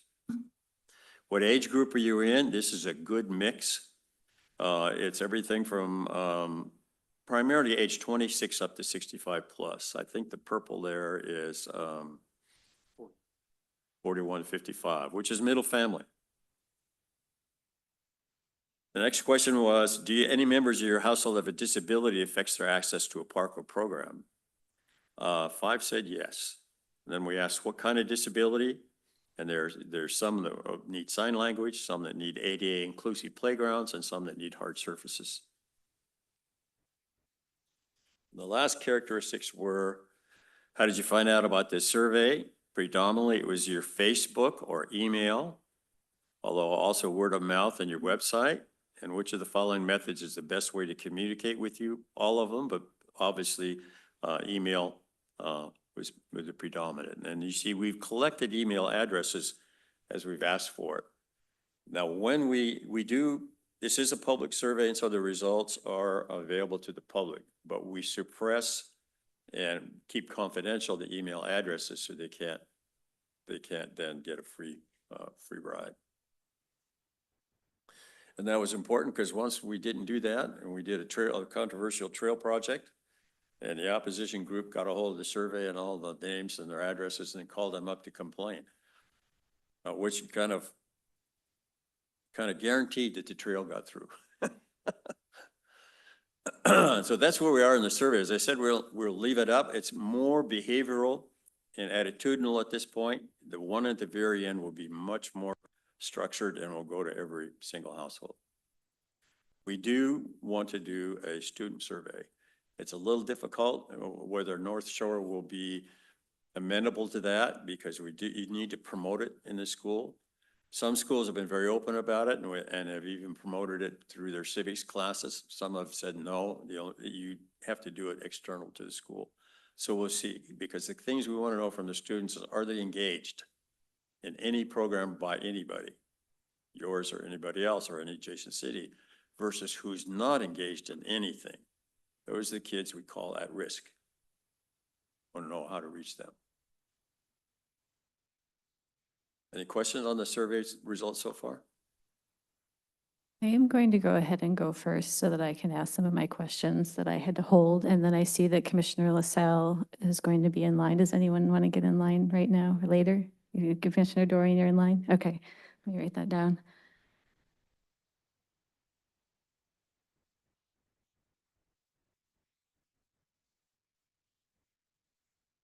All right, so I was really intrigued by your idea about letting people go who are passionate about executing an idea and kind of getting out of their way. I'm curious about, in that model and generally, how thinking about maintenance of these sites plays into how willing cities have been willing to do that. Like if they've got kind of the initial startup or the initial setup of a space by a community group, but then what happens with the long-term maintenance of that kind of facility? Old historical park plans focused on building things. So at the end of your plan, it said, this is all the things we want to build, this is how much it's going to cost, and how we're going to raise the money to build it. But really, the bulk of your costs are maintenance and what we call repair and replacement. Things wear out. So part of our strategy is to identify what's going to wear out over the next 20 years and then you budget it. So when we put together your fiscal plan, the first expense item is administration, running the operation. The second is maintenance. Mm-hmm. The third, since you're not programming it, but if you do, there would be programming. And then the last would be building things. So our point is you've got to be able to cover the first three, and capital is what's left. So when we go and we begin to look at how do we testing for the money at the very end of the survey, we make it very clear those first three have to be covered in what they represent. And to build things, you have to add to that. You can't subtract from that. And that's important for long-term city council capital programming, because you don't want to be in a position where all of a sudden the roof fails and you hadn't anticipated. Or it's time to replace the paved trails because they're all rutted and they're deteriorating because you didn't anticipate it. So that was kind of a legacy of what the city of Bellevue did. They realized that they weren't anticipating or building into their capital facilities those issues.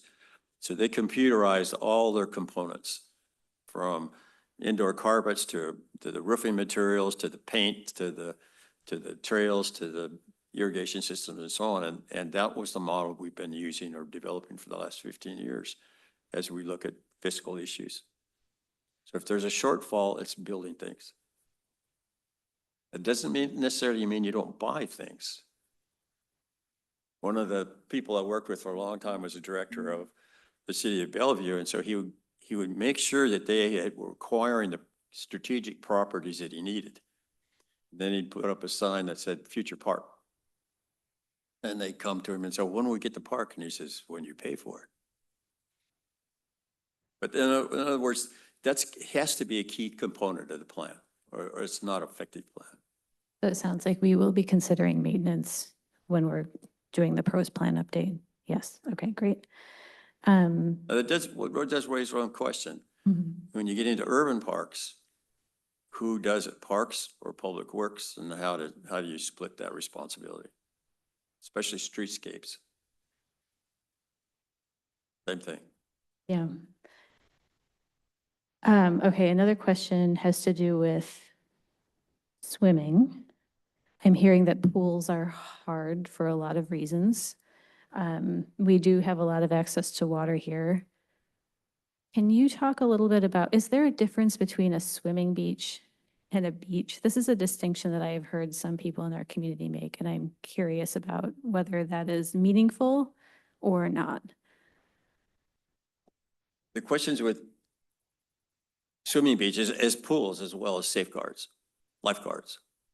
Is it have a lifeguard limit? Is it clearly marked when and where you can go? And then also you have the issue of sanitary. You know, Kirkland has had trouble with some of their parks having septic in them. And then a lot of them, they have shortfalls in staff, they don't have lifeguards. So if you're not having lifeguards certain hours, then you need to close the beach, because then you assume a liability. Now, the real issue on a beach is the drop off. I mean, the physical characteristics of the water and the beach down to it. So if it's a rapid drop off, that's not a swimming beach. That's kind of a hazard. So it needs to be a long, slow, sloping site. And you either have it in a natural sense or you try to create it. There are some beaches in Kirkland which are perfectly fine for children, and they can go out and wade in it, and they have buoys and markers, and they do have lifeguards. But they don't do every single waterfront park that way because they're not all suited to that. So the question for you would be, you're kind of deep water at this end of the lake. I can't say for sure that you would have what I would call to be a swimming beach. That is good information. Thank you so much. And then a third question I have has to do with a service area that we currently have, the North Shore Parks and Recreation Service Area. Did you interact with that board, or? Like that. They are the ones who program and maintain the senior centers, the one that's in Rhododendron Park, and I think there's one in Bothell. There's park and recreation districts and park and recreation service areas. They can be multi-purpose or they can be specific activities. So that one probably is just the senior center. That may be, I'll have to proof that, but that may be it. And so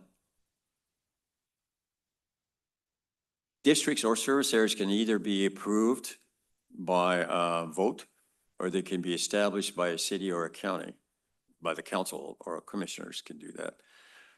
They can either have independent governing boards, or you can make the Park and Recreation Commission the governing board. And then the question becomes their operation costs. They can impose levies, but they're voter approved levies. The levies can be for running programs, or they can be for capital improvements. Again, voter approved of what's within the district. And I don't know what the district boundaries are for those. If they're set up by the county, they can be multi-city, probably not less than a city, particularly if they're the senior centers. And so then you're governing Your next level of government is the county, not the city. Just bringing up the website, yeah, this was kind of an oversight. I'll send this to Tom, but looks like the boundary is the North Shore School District boundary. That's the most typical. Yeah, so. Yeah, it would be interesting to talk to them to find out how they feel like they're being served with what they have and what they feel like the possibilities for them within the bounds of their agreement with the voters might be. If they're dedicated to senior centers, then that may limit, their, we need to talk to them. Yeah, I think they're considering some sort of a youth facility as well. So that makes me believe they might have some broader Might be remit than just the the way they senior were centers. established. Yeah, but Yeah. I'm not entirely sure. Yeah. Okay. I And will say one thing about centers. For a while, it became like what I said, doing fields where you dedicated the field to a certain use. Well, also, we for a while, we had a tendency to make centers that way. There was a senior center and then a teen center. And then the issue is if, what is a senior or not? And who's eligible to use it or not? And then the same thing with teen centers are very difficult to sustain. So what we've been doing is creating multi-generational centers. And there may be within that one complex, and the best example is Tequila, all those activities, but they're flexible enough you can mix and change the spaces within the buildings to fit whatever the interest is, and whether things come and go, come and die, if you want to put it that way. And the senior center used to be what we call just short of nursing homes, in a derogatory sense. You went there and you got nutrition, you got health, you got food, you got everything else. But seniors of our generations don't view that as we're more active. Our physical health is better. We want to walk, we want to run, we want to swim, we want to do things. And putting the senior center tag on it then diminishes the interest and the demand for it. So if you have an opportunity to make it multi-generational, it's just so much more flexible. okay. That's an and- editorial comment. I have one more question. It's a real simple one. I could look on the website myself, but since we're all here, I will ask, is the survey that's online right now, is there the ability to kind of automatically, I know there are problems with this service, but is there ability to automatically translate it into different languages? I believe that's the case. I can confirm that with Lauren or communications. Yeah, I know we had mostly English speakers filling it out, but I would really hate to Yeah, like lose I'll- anyone who needed a translation service, because I know we do have multilingual. I and- think community so, members. but I'll Okay. double check with her. Yeah. Great. Okay, that is all my questions for now, so I will turn it over to Commissioner LaSalle and then Commissioner Dorian. Thank you. I was really interested in the survey.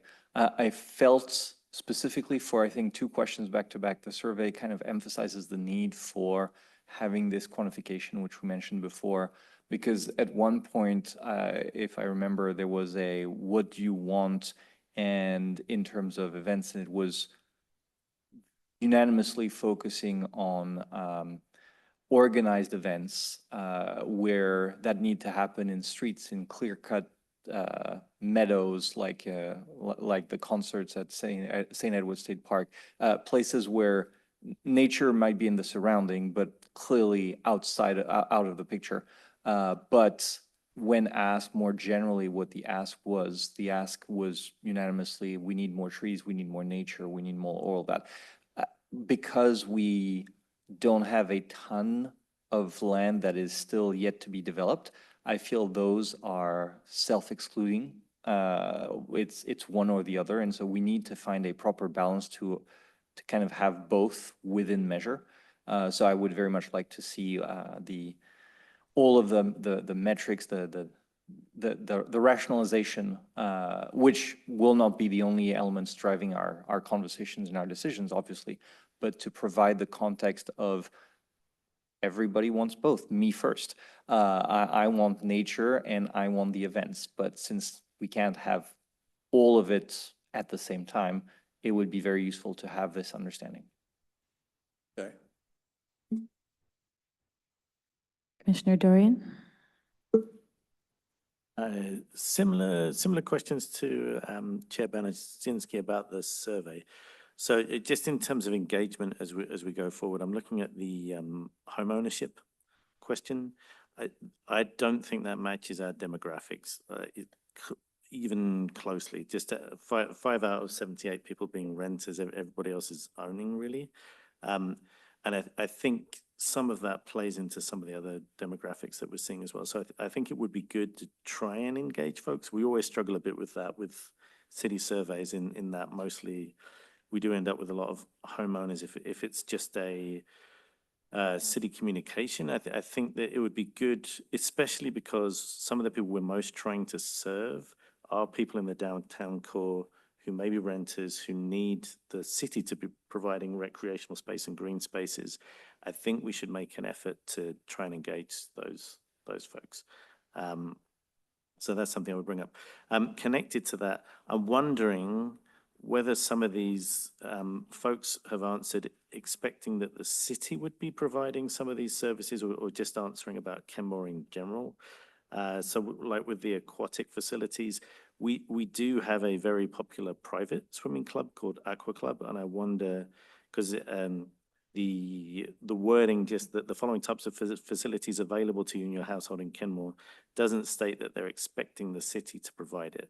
So that there's kind of that angle as well, which again relates into where do we need to spend because it needs to be municipally provided for folks, and not saying that a swimming pool doesn't need to be, but I'm wondering some of these responses in that context as well. And I'm sure we'll get to that with future surveys is what do people want the city to provide versus what do they think they can either get elsewhere or could get privately. First off, the purpose of the Park and Recreation Plan is to be holistic. It's to include everything that everybody is doing. Then determine what you want to try to provide, and then determine who does what. And one assumption is that the public usually presumes that the city does it all, or that, it's a public park system. But that doesn't necessarily mean you have to deliver it. What we like to use as a prototype is Expedia.com. When you go on to Expedia.com, it says, where do you want to go? And then what's your method of getting there? Your website should say, what do you want to do? And when you identify what you want to do, then instead of the plane, it tells you who does it. So it directs you to it. And so oftentimes that's the easiest way of satisfying the assumption that the city does everything. And if you're a newcomer to a city, sometimes the most irritating thing is trying to figure out where these facilities are or where the programs are and sorting them out so you can get your kids engaged or whatever it is. So we think the Expedia.com approach to Parks and Recreation is the proper way to go. And oftentimes it's the proper way to split the role. Now, one of the decision trees in the Parks Plan is making the decision of who provides it, you or somebody else. And if you provide it, then determining how much you're going to charge for it. Is it subsidized freely or is it done at market cost? And if you're not going to provide it, then the question is designated who else is going to do it. And then in that question is, do you help them or do they do it all on their own? So all those decision trees are built into the final phases of the plan. It's a holistic plan. And if it don't approach it that way, then you run the risk that you're being trapped into doing what you've always done before. And that's not necessarily what you should be doing in the future. That answer your question?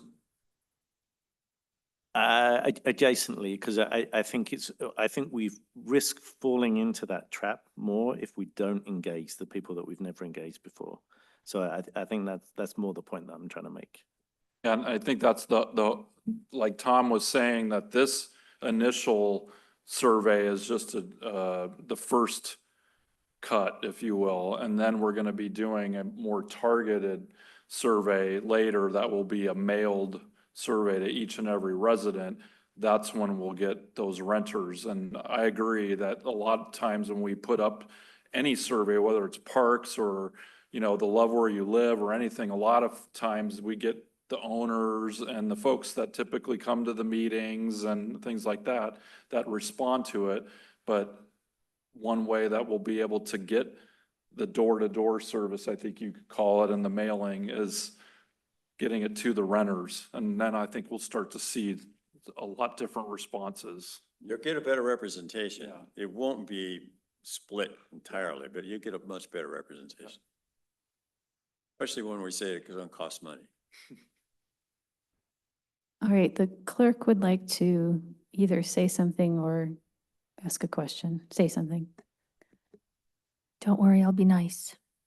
This is in relation to the question posed by Chair Benishinsky. Our website is equipped with an accessibility widget. It's denoted by a black figurine and a yellow bubble. And when you click on that, it allows you to choose one out of approximately 50 languages. In addition, it has specific profiles related to certain challenges someone might have. For example, there's a profile specifically for people who might struggle with epilepsy to change actually the visual cues coming from the website. And really a multitude of other things that you can do with removing graphics, making them bigger, aligning them to the left or to the right. So that is equipped on every page on our website. That is fantastic. Thank you so much. Kudos, City of Kenmore, for that. It's great. Okay, Commissioner Vanderlyn.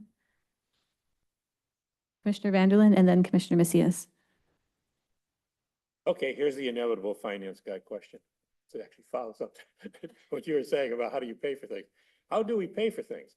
I appreciate the cumulative approach on surveys. We can learn more as we go along, begin to help people come to set priorities and make some decisions about what they want. But eventually I'm thinking we get to how are you going to pay for that? And there's a set of potential decisions there or choices about how we would finance these things. Typical within the PROS plan that we'd get down, how specific would you typically get in a PROS plan in providing the community with options, financing options? Obviously, general tax is one, the Metropolitan Park District is another extreme. Do we get to that level? Yes. You get as detailed as you can without getting lost in too many numbers. Some of the question we will point out is, okay, these are the costs from the first three things I talked about. And this is what we left for capital improvements. So there are so many ways you can do capital improvements. You can continue to use the general fund, and there'll be a question on that. It says, but that's limited to 1% per year and it has to pay for everything else. So we're assuming that's going to decline. You can use impact fees. Well, what's the value of your park facility per capita now? And what percent of that should you charge for an impact fee? And there are various positions on that. Or you can use a levy. Okay, how much would you be willing to pay for a levy of 7 years? You can do a bond, but bonds don't do maintenance. Levies do maintenance as well as capital improvements. So if you did a bond, how much are you going to be willing to pay for that?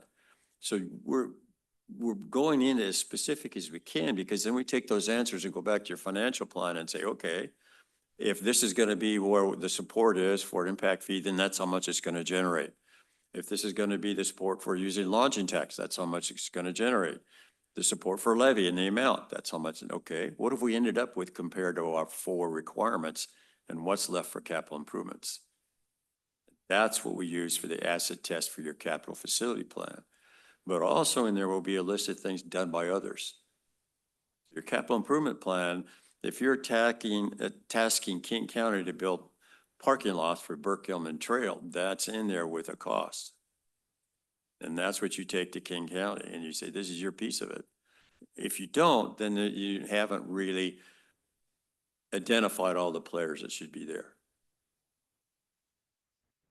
Motivation behind my question is, it's obvious that within the city, and we've seen it very recently, there's a high sensitivity to additional tax, additional city revenue.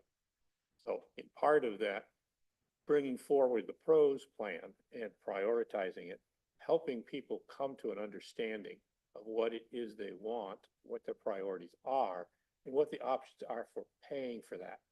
Because we need to have them aware of and supportive, and we have to have consensus among the community about that eventual choice. Or making the decision, no, they don't want to pay for that. But we need to, I think, have I think. True. Survey's gonna do Mhm. this for us. We need to have that tool out there so we can build that knowledge and acceptance within the community, or understand that it's not there. The limitation is, we're talking about that segment of overall city finance. We're not talking about what allocation goes to road maintenance or public works or anything else. That's the only thing we can focus enough on in the survey in which to do that. I will tell you a couple recommendations. We don't do bonds. You can't pass a bond. I mean, we haven't passed a bond for anything for years because of the 40%, 60%. And the bond only builds things. It doesn't maintain or operate them. We do levies. Levies can do all three of those, but levies are limited to a 7 or 9 year segment. Seattle had a big backlog in their park system for not only maintenance, but parks that they said they were going to build and hadn't built, and then new parks that they needed. So they went to the voters and said, we want to reset the levy rate for so many years to generate the amount of money we want to need for this. And when we get to that point, it will sunset back to what it was before. They're on their third levy lift adjustment for that, just dedicated strictly to parks. In Bellingham, they wanted to build trails and greenways, and they did the levy approach. And so they just did a 7-year levy. And each of these cases, you have to be very specific about what you're going to build and what the costs are.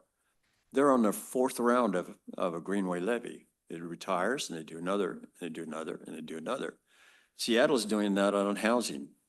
And they've actually increased the ask now for housing that they did the last time. That's the nature of where we're going with our financial decisions. People have to see exactly what it's going to be. They have to know exactly what the amount's going to be, and they have to know when it's going to die, when it's going to retire. Bonds don't do that. Bonds are the least flexible financing source. But there is a device we use called lease purchase. If you're going to build a recreational facility, and it's difficult to do that with a levy or a levy lid lift, you do it with a lease purchase. Nonprofit builds it, operates it, and you basically buy it back from them. It's not considered debt by the legislature, or Moody's considers it debt, but not the legislature, just so it doesn't require voter approval. We've been building city halls. Redmond City Hall was the first one to use the lease purchase approach. Almost all of UW campus facilities have been done that way. All of King County's administrative facilities have been done that way. Sewer treatment plants have been done that way. Even road improvement projects have been done that way. The same approach. Now, the issue with if you use a lease purchase, then there's a minimum amount of money for it to be worthwhile because it has to be a dedicated nonprofit. It's not just any nonprofit. And the nonprofit built to sustainable levels because it's their facility and they're going to be operating it. So they don't build cheap. They build high quality facilities. The advantage in a lease purchase is you could structure the payment to work whatever year would be. Bonds a set amount every year for a minimum number of years. In a lease purchase, you can create balloon payments. You can create any kind of flexible device you want. So I'm saying that's the future of finance that we're into now. Thank you. I think these are all options we're going to have to do.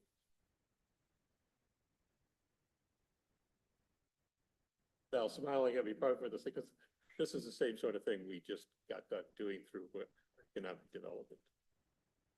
And it's not, no, 100%. I was smiling because it's not only about how we use it, but it's also about the communication of it. So again, going back to the survey response on aquatic centers and the ask with regards to swimming pools and the cost associated to swimming pools, I think if we were to put both in opposition, the conversation around swimming pools might be quickly addressed.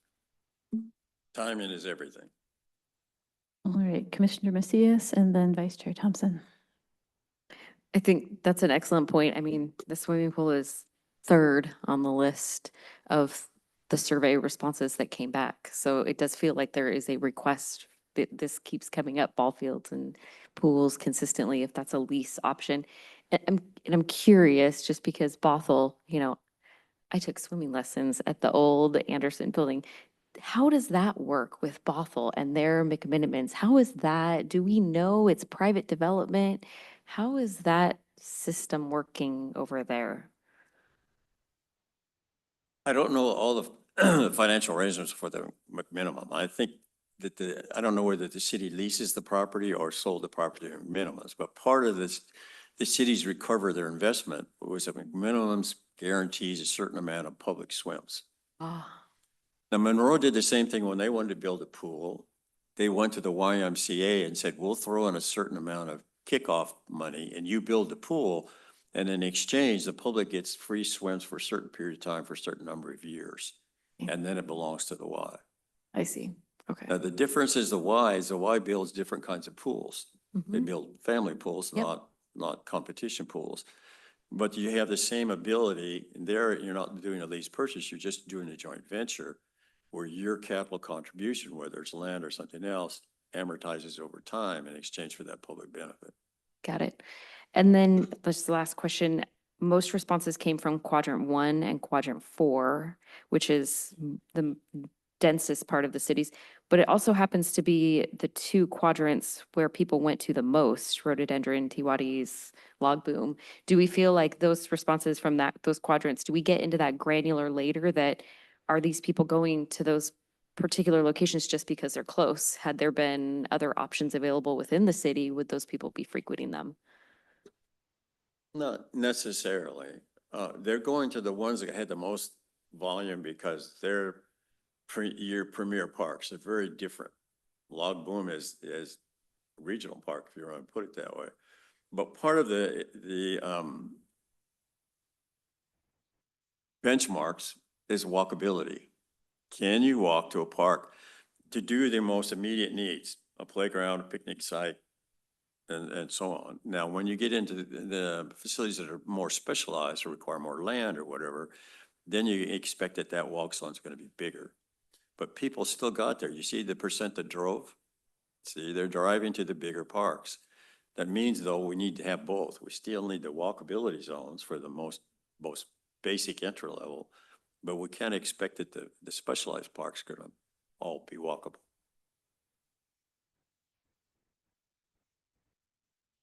Vice Chair Thompson.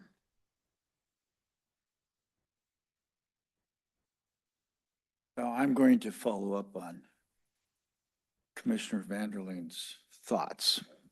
And of course, he's Mr. Budget and Money guy, and I really appreciate that. So I know somebody that sits on the local park board that we were talking about, and they're being pushed hard to provide funding for maintenance and programs even within the senior center. And then they're being pushed to expand, and I think you might be aware of this, whether it's one of the issues is a pool, among other things. And the deal that I hear from our constituents is, well, this is just going to be another way to tax us. You know, instead of the city taxing us, this special district is going to tax us. And we get that a lot. We hear that at the Planning Commission all the time. And one of our famous statements about all of these grand plans, which are really nice, is what is going to happen with the public services that goes along with them? Where are we going to get the money for these developments that require much higher public services? The impact fees don't pay for that because we have to have more police with more density, more public works, folks to take care of the roads that are required and all the way down the line. And so what happens with the city council, and we hear it here at the Planning Commission, is you're just going to raise our taxes. Affordable housing. Well, what comes first, affordable housing or parks? And I think you made an excellent point that we have to be looking at what is our city going to be developing into over the next 20 or 40 years. And that's what a comprehensive plan is all about. But in the end, where are we going to be able to pay for the taxes? I think that probably, and I don't mean to put any words in the city council's mouth, but we probably have committed more in services than our budget allows. And what we're talking about here with this parks, we're just going further into that hole. And, you know, how do we tie? It is really difficult to get the public or constituents to tie the ongoing costs and what they're going to have to pay to wanting all these parks and services. And that's a struggle. It's a struggle sitting on this commission. And I know it's a trouble sitting on the council when they're elected, because they get hit with this every couple of years when they go up for reelection. So I guess I've talked a little bit in circles here, but I think the deal is, how do we tie, oh, let's have some more parks and let's have some more taxes. And what do you say to that group, the right side versus the left side, that are, and they're in some ways very correct. It's going to mean more taxes. How do we color all of this so that it's out there and the right or the left can respond to it? The biggest political mistake we made was passing the referendum that limited the property tax to 1%, because it froze the amount of revenue we're going to get every year to 1%. Well, inflation eats that up. So you do any projection of what your services are going to cost, even if you don't add any capital improvements, your general fund is not going to cover it. And so in order to compensate for that, that's where all these different devices come in, the levies, the levy lid lifts and everything else, for the fact that we're shortfalling. Voter approved. Now, but when you look at it, it also reduced your tax rate, because to stay below that 1%, your rate has to go down, so it has to go above that 1%. So in actuality, your rate is declining. You're not taxing at all what you're authorized to do as forbearance. Hmm. So when they say, well, you're adding this levy tax and this levy tax and this levy tax, if you added them all up, you'd probably be back to what your general fund would be if we didn't limit it to 1%. But that's where we are. Now, the issue with the 1% too is there's mandatory and discretionary obligations. Mandatory is police and fire. Discretionary is parks and almost everything else within your city budget. So that forces you, when you want to begin to finance these discretionary services, to use all these things other than the general fund tax. That's where we are. And I completely agree with you. We But might, getting our constituents to understand that is a whole nother matter. we just finished a survey for Island County. And the big issue in Island County was finances. And the survey that went to every household was entirely financial. And in the explanations were all these explanations about what the 1% did, what the alternatives are, what's the consequences of the alternatives, can you use the alternatives for maintenance as opposed to construction, so on. And I think the key point is communicate and be accurate at it and let them dwell with it. Don't try to finesse them. Don't try to hide it from them. Make it as plain and as direct as you can, even as it's a complicated issue. Because otherwise, you don't have a real, anything you can depend on when it's time to make a decision. And then you have to can live do with the that. result. You can write the RFP and we'll give it to the city council for you. Because you're right, but that's tough. Yes, it is, but that's where we are. And all I can say is if you don't divulge the details, if you don't put the details in front of them, if you don't make them make the decision that you're gonna ultimately have to face, then you're wasting your time. And you'll be surprised. I would much rather live with what they tell you than not tell them and then be a year from now when they think they've been deceived. But then I don't live in the city. That's the issue of a consultancy, doesn't live in the city, see? I can tell you, I can speak the truth if you want to put it that way. Okay, are there any other questions or comments that commissioners would like to pose to help us think through this as we move forward? I have a question. Oh, yes, Commissioner Olson. Yes, Sorry. hello. What's your question? Well, I guess I'm going to start with a comment, but I was just curious, and so I looked at when the 1% was implemented and the average inflation rate, which is national, not necessarily local. I would not be surprised if locally we've seen higher increase in costs than the national average, and that is a 40% reduction in inflation adjusted buying power, assuming city increases taxes 1% every single year, which is the most they can increase it. So where do you get that 40%, to your point? And I'm not surprised to see levies, and then people get upset at levies because they see the property taxes jump up a bunch potentially, because we have to pin more into those programs and those levies. And we don't see a consistent change in property taxes or something predictable for a city necessarily. We see kind of these big jumps, which is interesting. Makes it challenging. Sorry, that was the comment. The question I have, I've got two questions. My first question is, will we have will the city have an iPad or something along those lines to ask people at, say, the farmer's market, if they would like to fill out this survey, this pros plant park survey? I think that's the first question.